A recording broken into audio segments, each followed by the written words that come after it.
Thank you for coming to hear about my recent work on my book is called Creating Chaos Online, Disinformation That Subverted Postpublics.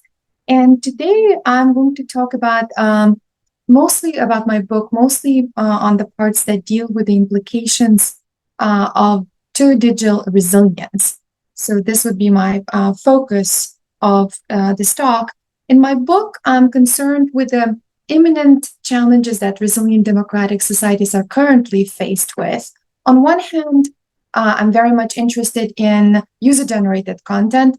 So user-generated content spaces provide more information circulation and to the citizens, yet it also creates these new spaces for disinformation and new challenges.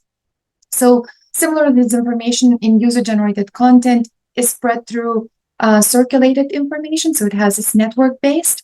It's also embedded in specific socio-technical systems that we need to understand better, and these infrastructures and algorithmic logics that require very specific expertise. In some ways, that's why we're put in this position where we all of a sudden have to know how to make sense of it.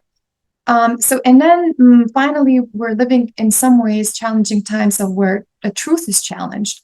In some ways, post-truth era, which is also linked to challenges of disinformation. So in this talk, I'll be asking, what can we do about it? And similarly, there are societal challenges that reflect vulnerability of public sphere in which we live. Scholars like Benkler and colleagues argue that public sphere has become vulnerable to disinformation and propaganda. Already in 2018, these studies have been published. Social vulnerability to digital propaganda is closely connected to disruption of public spheres in democratic societies, as argued, for example, by Bennett and Livingstone recently.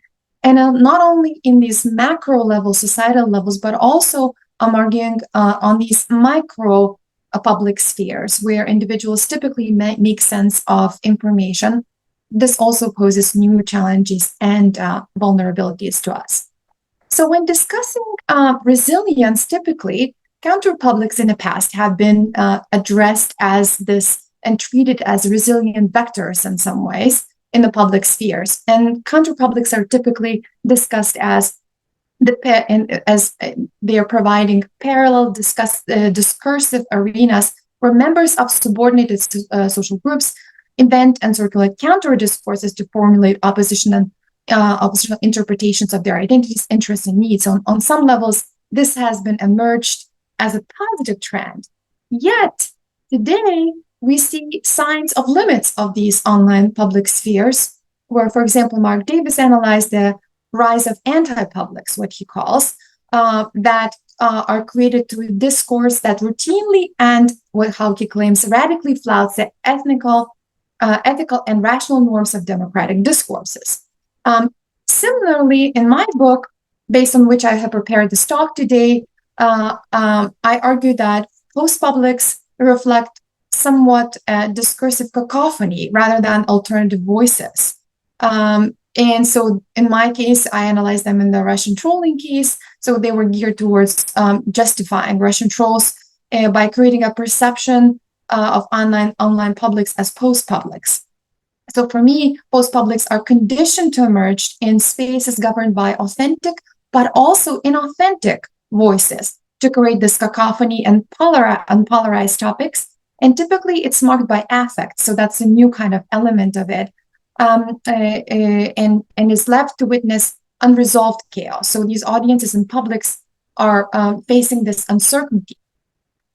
So to address these challenges that I just outlined, scholars have proposed, for example, to foster digital resilience. So the framework I'll be keeping in mind while discussing some of the results and implications of my work. So digital resilience is based on uncovering these, for me, micro and macro mechanisms. Today, maybe I'll be talking mostly about micro mechanisms, to some degree macro ones as well. And I will showcase them through specific examples grounded in the findings of my book. So just to give you some context, I analyzed a Russian trolling case, and in some ways it feels kind of very specific to the case, but I will focus on some way on universals. That means what are those frames and things and frameworks that could be translatable beyond this specific case. And I will use this framework of denialism in a discourse, particularly. In my book, Russian trolling case illustrates the uncertainty that was exploited between the interference in the US elections that took place and then at the time when the investigation was taking place. And regardless of the evidence of the investigation, so Russian troll denial and kind of justification was prevalent. So that was my basis of my study. So just a little bit more context. Based on analysis of the data of my book, I argue that Russian trolling was used and justified as a form of disinformation and through means of trolling. So, but what do I mean by disinformation in the first place? For me, it is deliberate and often orchestrated attempts to confuse and manipulate, where individuals, groups, or organizations deliberately aim to create confusion and discords. It exploits uncertainty. In this case, it was the investigation that was taking place, and after, so you cannot tangibly take and find the kind of physically touch the troll, so the uncertainty is high, and it exploits this blame attribution, and it's beyond misinformation. That's probably one of the critical elements for me to mention, because information refers typically to the facts that factually incorrect. So, but disinformation works to create uncertainty, basically. And then when we're discussing the whole phenomenon of Russian trolling, the second element of it is trolling. And for me, it's the phenomenon that goes beyond subcultural, and it's more similar to astroturfing. That is where we have specific content sponsors that aim at content authenticity, although they are not the authentic actors involved. And to analyze these contexts, I empirically analyzed comments under news stories in two different cases. That is the US case, news portals, and also the Lithuanian case. And I looked at left and right-leaning news sources on story that were covering stories on Russian trolling. And I looked at particularly analyzed user-generated content, that is the comments, so not the news stories themselves. First of all, so why Russian troll denialism is important for this book. Denialism, of course, is typically, you can think about it as a discursive technique, which can be used in a broader way. But also, it is known that denial can be exploited by disinformation to work as a blame attribution, to shift the attention. And it could work also as this procrastination technique to basically distract the publics from the real issue. And the goal is not to persuade anyone, but to keep this, the publics hooked and distracted, with a goal, in the specific Russian trolling case, to disrupt Western narratives that provide a counter narrative. So therefore, the Counterpublics ideals don't match here. So by using denialism as a framework, I propose here, I will walk you through today, through digital resilience, what I call trifecta, that encompasses media, information, and social literacy. And I will illustrate each of them through the examples which I extracted in some ways based on the qualitative and quantitative analyses for my book, through the examples of denialism frameworks. So let's start with the media literacy toolkit. In some ways, media literacy is a pedagogy of inquiry. It requires individuals to ask critical questions about media messages and how they're constructed and which messages they receive. And furthermore, media literacy deals with relationships among textuality, competence, and power. And so it basically transforms the consumer, news consumer, for example, into an active citizen. That's kind of like the bottom line. So to increase media literacy, specifically when it comes to user-generated content in online spaces, one can ask what type of means of persuasion are utilized in user-generated content. And for example, I'm outlining three kind of typical or even like Aristotelian rhetorical means: ethos, logos, and pathos, that are typically found in persuasion. And just to illustrate how these typical metrics are also actively utilized in online spaces and thus can serve as examples of media literacy. So, for example, ethos could be used in the right-leaning spaces where users assert their authority to claim that simply Russian trolling could not have happened, as was evident in my examples. And typically, such information is followed by unverifiable conspiracy theories. Similarly, when employing logos or rational thinking, arguments were constructed to ground like reality in facts, but those facts were wrapped into whataboutism, for example, frames, saying, let's not look at the Russian trolling, let's not talk about it. What about illegal immigration, or the real crimes? So again, this shifting, even using these logos or rational thinking or facts, the information was shifted to something else. And finally, pathos, as Zizi Papakaridze is talking about the affective publics, because the rise with the user-generated content, we have the rise of emotions being prevalent in online spaces.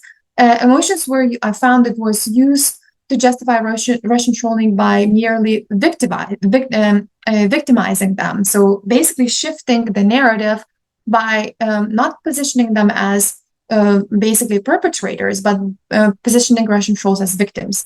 For example, saying Russians are hated everywhere, and therefore Russian trolling is a phenomenon. So by shifting the gears.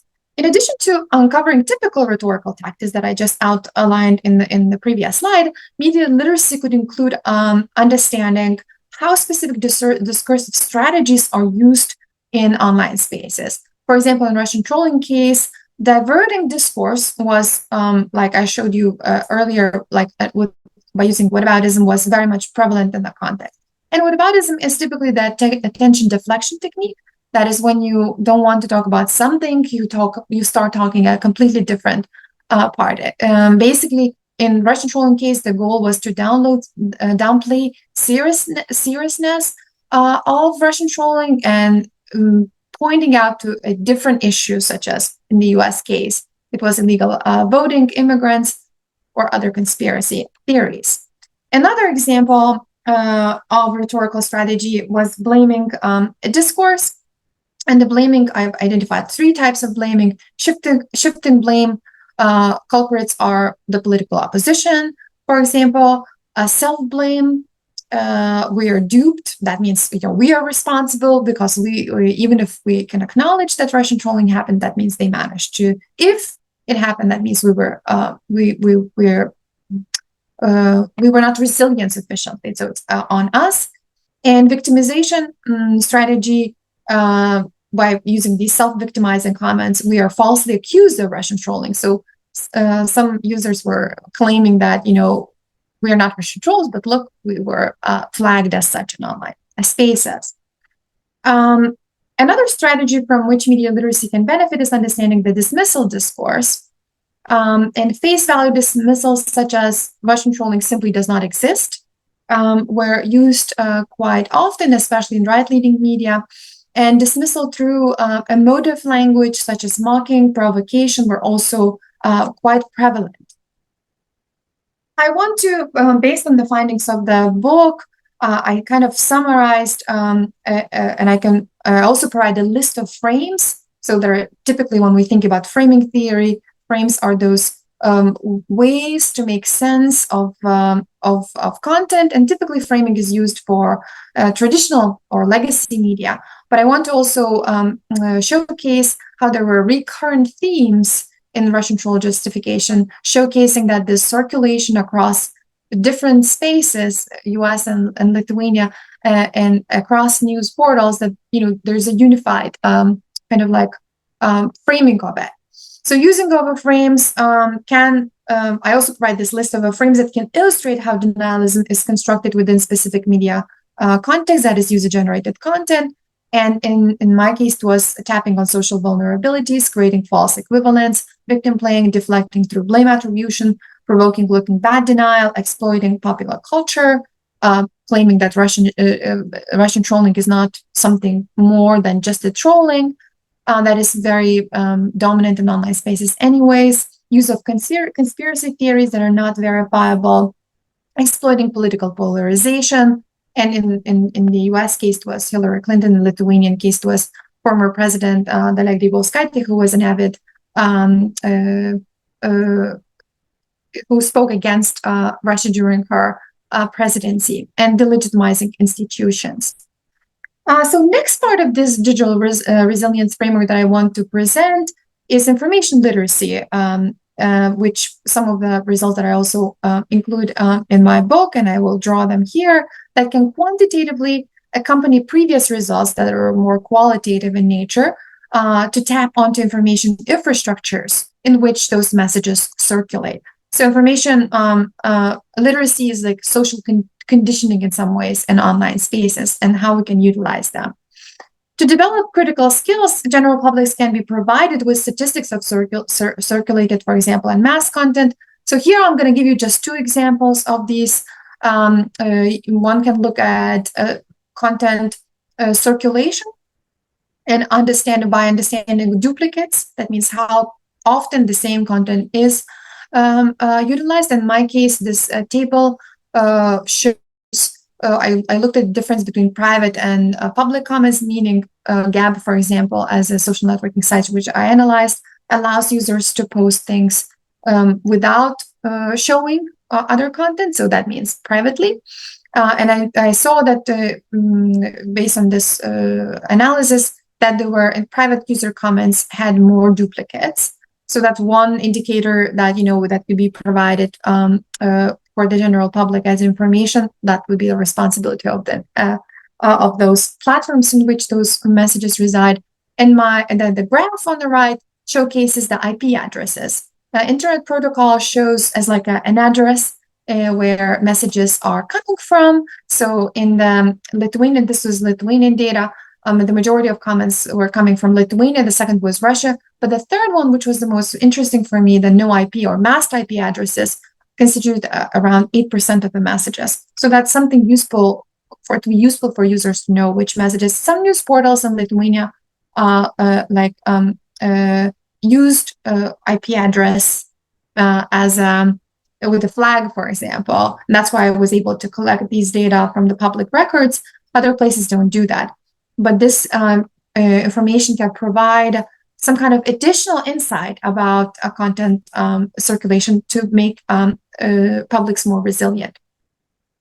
And the final part of the digital resilience framework that I want to talk about is the social literacy. And that's probably this is the most macro level of the analysis that I will want to talk about. And social literacy toolkit is based on these broad frameworks, almost like paradigms in a certain way, or understanding how things, specific phenomena works. And it's intrinsically contextual, and it requires additional information and understanding of a specific phenomenon. I'm going to illustrate you through specific Russian information infrastructure case, just to illustrate how the social literacy could be utilized. So it can include additional context about information infrastructure and how it is, for example, weaponized, just to give some context how this Russian trolling could have happened in general. So, for example, in a specific case of Russian trolling, it is critical to present, for example, the debate on about digital sovereignty versus that is the notion that is typically known in a Western context.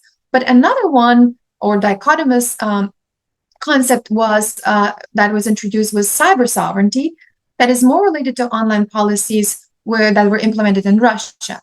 And cyber sovereignty as a concept was presented in 2010 in Chinese context, and where the argument was that internet should be not global, but international. So where each country maintains its own private national internet. On a basic level, it sounds like a good idea, right? There is nothing to be suspicious about. Russia implemented this as this cyber sovereignty through RUNET project, and it was implemented in 2019, more or less, as a defensive information warfare move implemented within Russia, where government can't control basically and cut out internet as an infrastructure that is weaponized outside of for its citizens. So internet becomes a territory, not the virtual, but also physical. And so that means for the Russian government kind of logic, it needs to be protected. So therefore, it was launched, but yet at the same time, government can unplug it. And I think this is, in the context of the war with Ukraine, I think we are seeing kind of consequences of how information circulation, alternative information circulation, then becomes not so easily accessible for the citizens. Some argue that it's a mere base censor, like infrastructure-based censorship. It's not sovereignty. There's nothing about sovereignty there. And for the remainder of the Western world, so declaration of the independence from the RUNET implied that RUNET was actually a vehicle for exercising greater control over information access to the Russian citizens. So that was kind of information warfare within Russia. RUNET also had multiple restrictive policies that preceded it. So it was not, this is just one of the latest one. For example, the 2000 doctrine consolidated information control in Russia. So that is from, we're talking 2000 or so, early 2000s. Examples of it are Russia's regulation of foreign agency financing of mass communication, where prohibiting foreign companies from contributing to Russia's mass media. So this was going for almost more than 20 years. The results of it we're seeing today. And information flows and communication flows. This prohibition also was reinforced retroactively. So companies had to leave, basically foreign companies had to leave Russia. And finally, for the Russian trolling case, it was the birth of the Internet Research Agency, which was found to be responsible for the interference in the US elections. In the Lithuanian case, it was talked a little bit earlier about the kind of threats of online spaces. But this is just to give you some of the context, what could be the examples of social literacy. So what I presented on media information and social literacy forums as forms of resilience are approaches that have been in some ways implemented in various ways so far. So I want to acknowledge them, but also speak a little bit how they're limiting. So for example, in digital literacy, pre-bunking technique can be used and has been used. So inoculation theory, for example, postulates that people can be inoculated against misinformation, specifically when we talk about misinformation, not disinformation. So when providing pre-exposure to refuted versions of specific content, that's how we can combat misinformation. My question is to what degree this could be really a framework that could work really well for disinformation. And even if I'm providing frameworks that are combinatory, the hope is that it could provide frameworks, evergreen frameworks for the future beyond one specific case. And of course, doing inoculation and pre-bunking, it requires constant updating of information. And so in some ways, it's critical to have case-specific examples.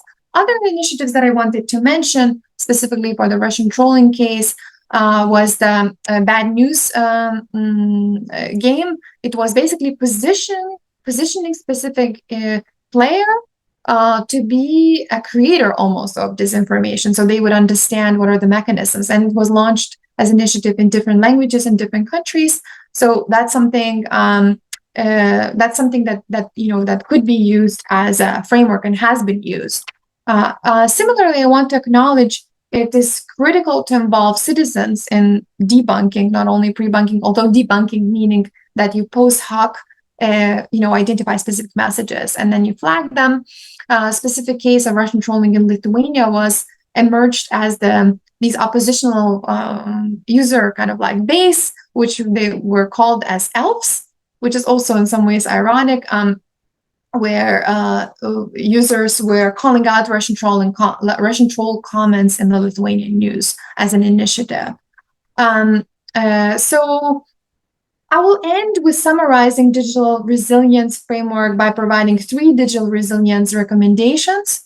So the first one, use media information and social literacy to empower citizens by, for example, extracting frames from user-generated content, messages that are recurrent and circulating in online spaces, showcase them through text, showcase this macro level of analysis, as I was showing with information literacy or social literacy, of content circulation, but also educate about the context in which specific debate is taking place. Showing these, in scholarly world, we talk about these paradigms in which, debate is situated. Second one, create information infrastructures where information circulation is visible. When I was showing, for example, initiatives such using IP address is a plausible one, but it's hard to implement infrastructures. I'm not advocating for making user names, for example, real. Everyone has to register, but providing where information is circulating, having this macro view, and I can elaborate that some of the ideas how this could be implemented further. And the last one is shifting when we think about almost gatekeeping or debunking or identifying disinformation online, shifting from deleting those contexts into highlighting. So another kind of a socio-technical metric that could be incentivized and could be used is basically highlighting the content and say, if you're reading this type of content that has been circulating online in different spaces, read it again. Is it really, something that you want to believe? So therefore, this micro level of digital literacy does not need to be normative. In other words, that there is no one single truth through which everything gets deleted, but resilient publics should be able to recognize debates. Therefore, we should provide a toolkit and framework for them to be able to function in this new, in some ways, spaces where different type of resilience is necessary. And I will end with a QR code and a link to the book, which is open access. I'm very grateful to the University of Michigan Press that who selected my book for open access. And so through this link, you're welcome to open it. Thank you so much. I look forward to the discussion.